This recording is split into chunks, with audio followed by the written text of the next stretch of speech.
One of the important expenses to plan for and model when you're thinking through an investment in the FedEx space is CapEx, capital expenditures. This is the expense to replace vehicles that wear out and to cover the cost of purchasing additional vehicles as your business grows. Now, for most other expenses, we can give you a really general benchmark as a percentage of revenue, but there's not a standard percentage of revenue for CapEx. That's because the expense you're going to incur is going to be very specific to the business you're buying. There are two big factors to consider. The first is the current state of the vehicles. If you have really old, high mileage vehicles, you will be replacing those vehicles in the near future. We typically replace P&D vehicles when they reach about 200,000 miles and line haul at around 500,000 miles, but that is not end of life. P&D vehicles typically last around 500,000 miles, while line haul vehicles can last as long as 1,000,000 miles. We sold vehicles before the end of life so that we could bring new vehicles in with warranties and better fuel efficiency, and it resets the depreciation.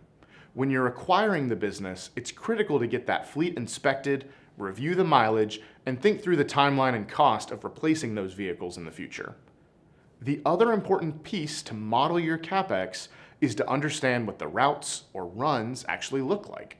The daily mileage that the vehicle is doing will dramatically change your CapEx cost. If you have one P&D route where you're running 300 miles a day, your vehicle is only going to last 2 or 3 years, especially if that territory is extremely rural with dirt or gravel roads.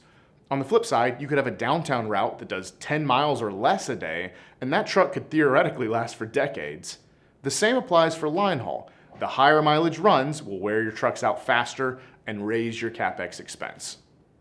The last thing to think through is that you can opt to lease your vehicles instead of owning them. By doing that, you convert your unknown future CapEx expense into a fixed payment each month. There are great options for leasing in both the P&D and line haul space. For P&D, talk to Hello Truck Leasing.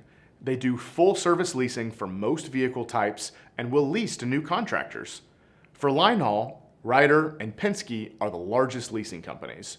You can do full service leasing with them as well, but know that they typically will not allow you to lease until you've been a contractor for at least a year. At the end of the day, the most important thing for CapEx is to make sure you have thought it through and planned for it. If you have specific questions about how to model CapEx for a business you're currently reviewing or one that you own already, reach out to our team and we will be happy to help.